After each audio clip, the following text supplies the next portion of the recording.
Langar, pardon, şimdi.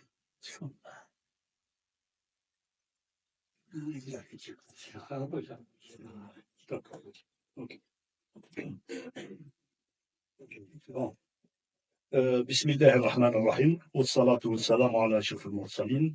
Mesdames, messieurs, chers collègues, aimable assistance, salam alaikum. Tout d'abord, je tiens à remercier la Fondation Patrimoine, Ville et Architecture, HCA, de m'avoir donné l'occasion de participer à cette aimable rencontre à Genius Architecture Days à travers une intervention intitulée Dominance et évolution urbaine à Sétif, entre des articulations et richesses structurantes du noyau urbain colonial. Le texte soulève la question cruciale de la préservation du patrimoine urbain, en particulier dans le contexte des évolutions contemporaines de plus en plus rapides. Bon, la communication, elle va être très simple parce que je vais me baser sur l'expérience des ingénieurs du génie militaire de la place à Sétif pour montrer un peu que la place peut être l'outil principal de la conception d'une ville, mieux aussi, c'est-à-dire pour montrer la place que c'est la place qui est l'outil de cohérence et continuité de l'espace public.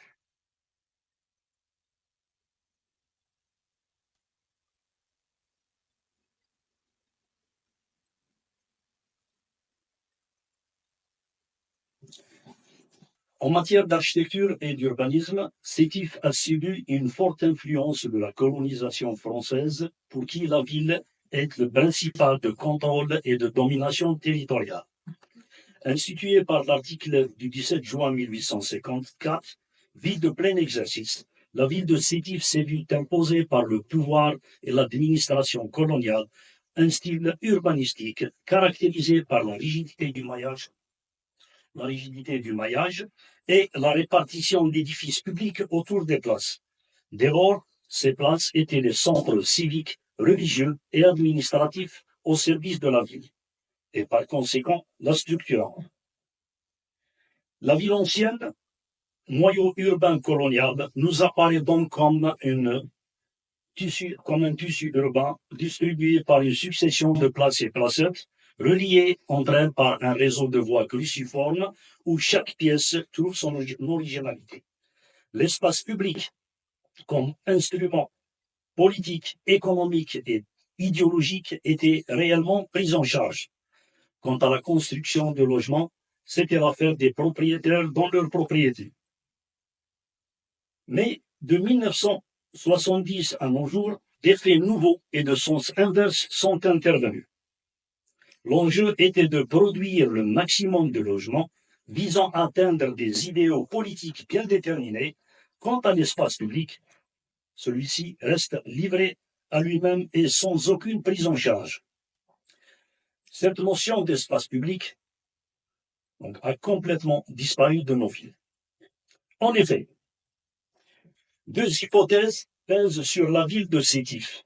D'une part, l'espace urbain global semble désarticulé, esquissant un puzzle manquant tragiquement d'unicité, et de l'autre part, le noyau urbain, devenu le centre de la nouvelle agglomération, apparaît comme un espace riche d'enseignements et structuré par un réseau de places bien ordonnancé. Notre hypothèse est que la richesse de l'espace public du noyau urbain colonial réside dans la cohérence et la continuité du réseau de places structurantes qui organise son espace. Alors, partant de ce principe, nous allons tenter de reconstituer le noyau urbain colonial de 1843 à 1859 à travers les différents éléments ou les différents organes urbains que sont le tracé, la rue, la ruelle, la place, la placette, les équipements, le mur d'enceinte, etc. Ceci pour démontrer le rôle urbain que peut jouer une place dans le dessin d'une ville et qu'en s'appuyant sur la logique du tracé patrimonial, c'est-à-dire de la ville ancienne, il devient possible d'offrir des solutions aux défis de discontinuité urbaine que connaissent nos villes. Bon, juste un bref aperçu sur la ville de Sétif que tout le monde connaît. C'est une création ex nihilo de l'armée française. Elle est située à 300 km à l'est d'Alger, à 1100 mètres d'altitude. Sa superficie globale est de 127,30 km². Et avec l'établissement des programmes économiques et plans de développement urbain, notamment les PDAE, les PDO, les PDAE, POS, Sétif a connu une croissance très rapide dans tous les sens. Et de ce fait, donc je souligne qu'aucune place n'a été créée depuis la destruction des murs d'enceinte, c'est-à-dire depuis 1859, pardon, jusqu'à nos jours. Bon, je donne une citation de Lamarck, c'est-à-dire l'arrivée des militaires français, Sétif n'offrait qu'un amas de ruines, au milieu desquelles subsistait encore l'enceinte byzantine, bien conservée. On trouve une fontaine abondante, ombragée par un tremble. En effet, il subsiste peu de choses de la colonie romaine Sitifis, une citadelle rectangulaire byzantine, composée de 10 tours debout parmi de nombreuses ruines, et à un angle s'élève le bâtiment ayant servi à la réception et à l'emmagasinement des grains de l'impôt à la jour du temps de l'occupation turque. Ceci est une citation de Lamarck.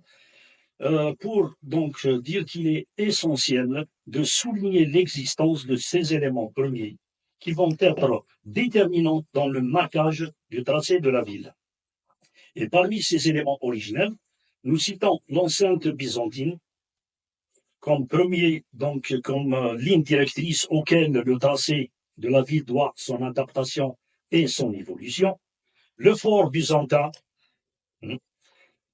comme premier lieu d'accueil pour l'installation des troupes françaises, la citadelle comme site intramuros choisi pour l'établissement du quartier militaire, et surtout la source et les trembles, ou le tremble, qui témoignent du rôle symbolique de la place de la Fontaine comme premier noyau historique de la ville de Sétif et comme première place, ou première pièce du réseau de places structurantes qui organisent l'espace colonial intramuros.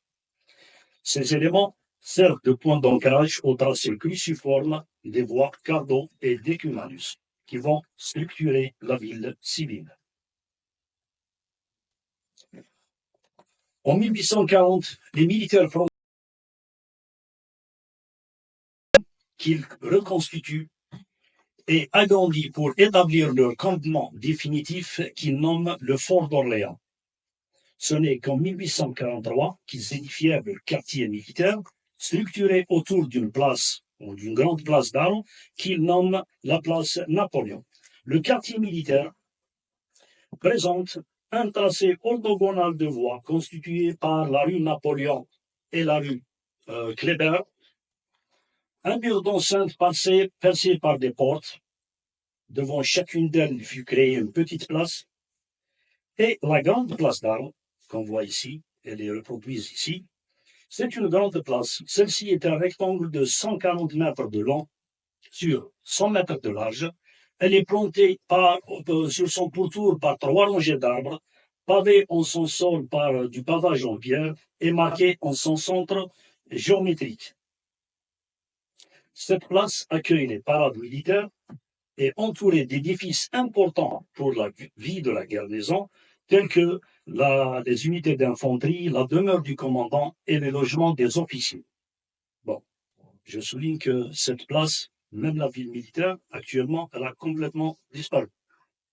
Donc on assiste à la ville civile qui se heurte brutalement vers un mur et on ne comprend pas qu'est-ce qui s'est passé. Surtout pour les gens qui n'ont pas vécu cette époque-là.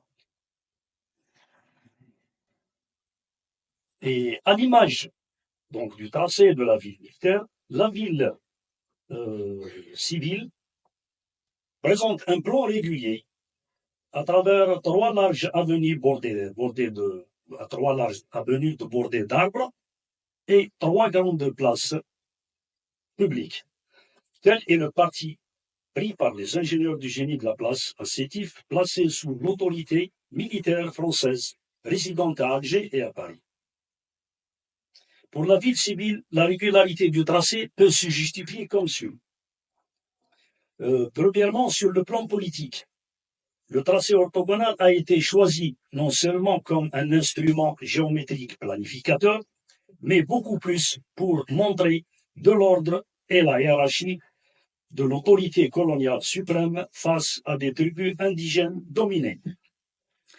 Sur le plan économique, ce tracé régulier révèle la détermination des responsables du génie militaire de la place de minimiser le maximum de dépenses publiques et privées dans le but de subvenir aux besoins d'espace de la population civile et de leur donner la possibilité de s'acquérir des lots de terrain à bâtir à moindre coût, afin d'encourager leur fixation dans les territoires colonisés. Au sens fonctionnel, la régularité présente un système d'axes d'une trame quadrillée découpant sur le sol des îlots et des parcelles types, permettant ainsi de positionner des équipements selon des endroits choisis, de modifier leur emplacement en cas de besoin et de les fixer définitivement après avis des différents décideurs. Le premier plan d'alignement de 1847, qu'on voit ici, était prévu pour une population de 650 habitants. Tandis que le plan de 1859, celui-ci était programmé pour une population qui varie entre 1000 et 1500 habitants. Bon, en ce qui concerne les éléments structurants que sont les rues et les ruelles et les places, la ville civile de 1859, donc celle-ci que je présente ici, présente un plan structuré par une chaîne de ponctuation mise en relation par des rues principales. Cet enchaînement de ponctualité fait ressortir trois axes principaux, comme je l'ai déjà mentionné. La rue de Constantine, donc la rue de Constantine qui est large de 25 mètres et qui met en relation la place nationale, que tout le monde connaît, la place Haït-Voilà, avec une place qui s'appelait la place Tawali devant la porte de Constantine. Une deuxième rue importante qui est la rue de Silek. Celle-ci, elle est moins large, elle est de 22 mètres, et elle met en relation la place de l'église Sainte-Monique avec la place d'Arles, qui se trouvait dans le quartier militaire, en passant par la placette du Théâtre. Donc, le premier tracé que je viens de citer, donc, deux places qui passent par la place Haïdrouch, c'est un petit rectangle de 20 par 20, et la deuxième, donc, de la place du Théâtre, qui est de 20 mètres par 30 mètres.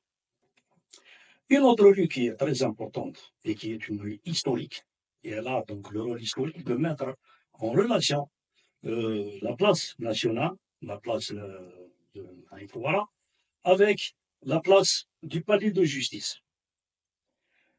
En 1848, une commission de bâtiments civils sous l'autorité du génie militaire émet un paquet de règlements qui devront gérer l'image urbaine de la ville, à savoir des règlements de limitation de hauteur à 12 mètres 50, alignement des façades, limitation des matériaux.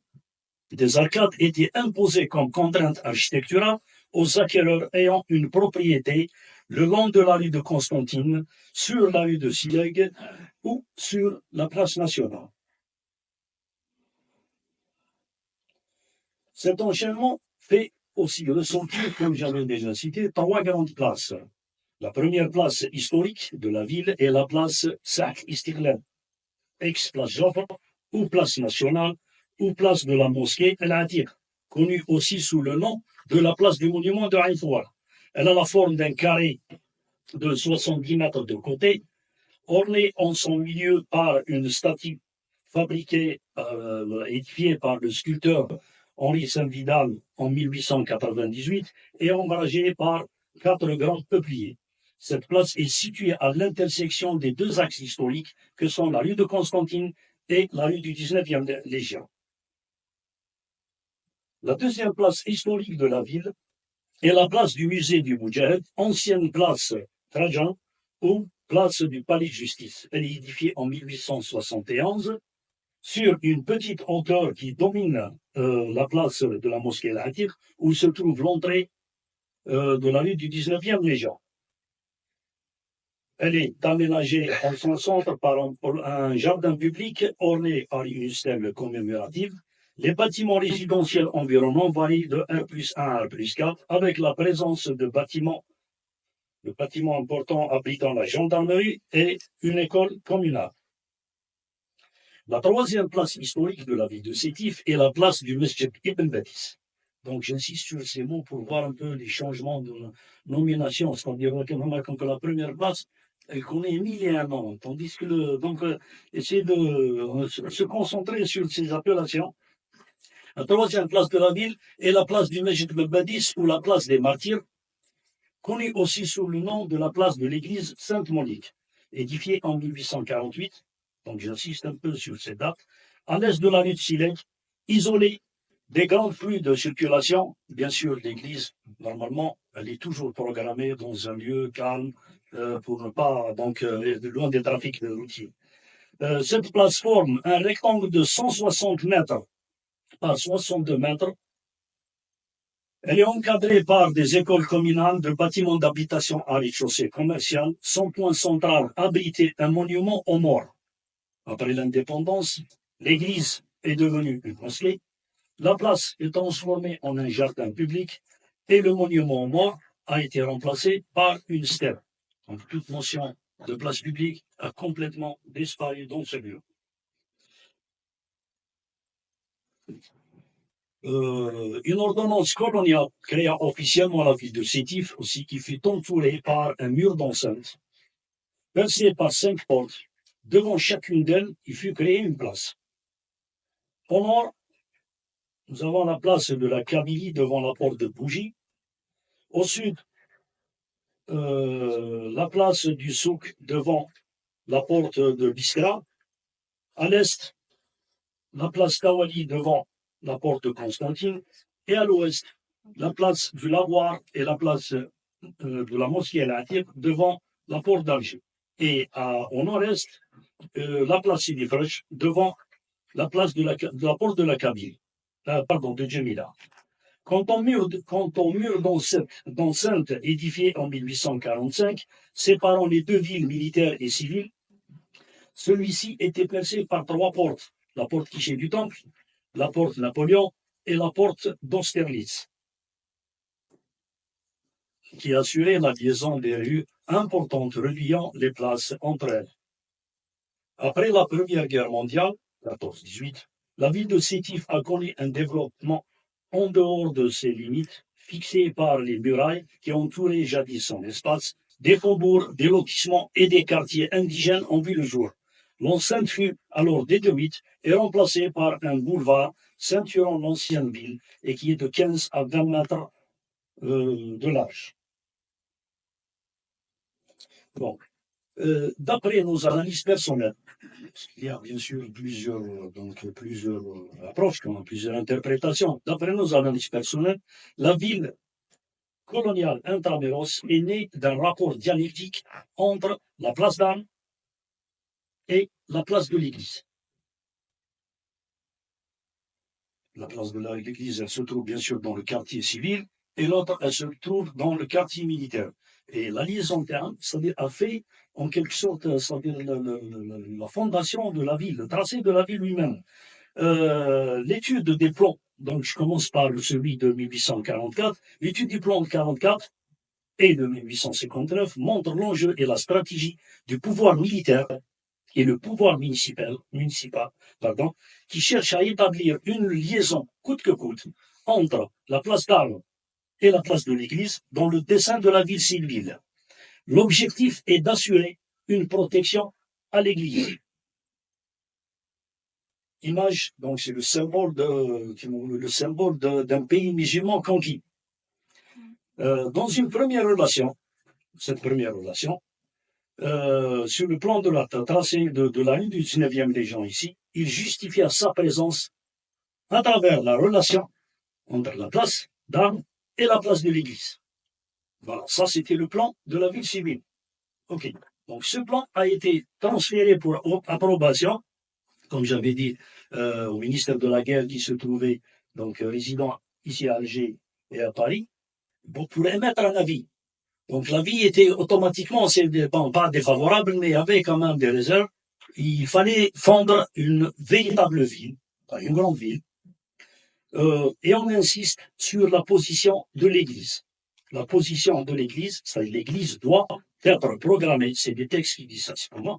Bon. L'Église était programmée, qu'on doit programmer l'Église sur une hauteur pour dominer largement l'espace de culte musulman. À partir de là, donc l'Église a été transférée dans une deuxième position. Et puis, dans le second plan, la mutation de l'Église au centre d'une grande place, au sud-est de la ville, a provoqué la naissance d'une seconde relation qui se lie à travers la rue de Silek et la porte Napoléon. L'Église, donc, notons bien, c'est-à-dire j'aimerais bien que j'ai insisté sur, notons bien que l'Église, bien qu'elle fût édifiée que tardivement, c'est-à-dire vers 1848, celle-ci était toujours présente dans le discours de la ville. C'est-à-dire, Macchiavelli, il n'y avait rien du tout, on commençait déjà à discuter sur la position de l'Église. Où est-ce qu'on va mettre l'Église? Donc ça, c'était une place qu'on nommait la place de l'Église provisoire. Une fois qu'on a poussé l'Église dans un lieu plus haut, on a remplacé cette place par le palais de justice. Le palais de justice, donc, qui était directement lié avec la place nationale. C'est une façon aussi de surveiller l'espace des musulmans et d'assurer une protection à l'Église qui se trouve sur le côté est. Bien sûr, l'Église représente l'élément ordonnateur autour duquel se structure l'espace colonial. Son plan architectural retrace même l'image du Christ en croix. Son plan architectural, comme je dis, retrace même l'image du Christ en croix. Le tracé urbain de la ville civile reste parallèle à cette forme en croix. Bon, et donc pour terminer, je peux dire, en conclusion, l'influence déterminante des ingénieurs militaires dans la conception de la ville de Sétif a laissé une empreinte éternelle sur son paysage urbain, transformant le centre-ville en un véritable patrimoine hérité de la période coloniale. Le rôle crucial de la place publique a été manifeste dans la création d'une structure urbaine soigneusement organisée, révélant la complexité des enjeux politiques, économiques et symboliques liés à la mise en place d'une ville sous domination coloniale. Aujourd'hui, il est frappant de constater que ces espaces publics ont perdu de leur rôle. Tout le monde le sait, avec des transformations significatives au niveau du noyau colonial et une absence totale des places dans les extensions de la ville depuis la destruction du mur d'enceinte et jusqu'à nos jours. Face à ces évolutions, il devient impératif de comprendre et de protéger le patrimoine urbain et architectural de Sétif. Cela nécessite une prise de conscience des enjeux actuels liés à la conservation de son patrimoine et de son identité urbaine.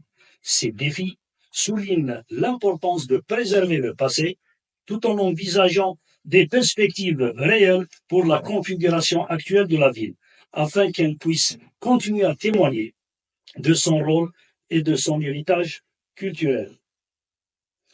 Sur ce, je vous dis merci de votre attention. Salam alaikum.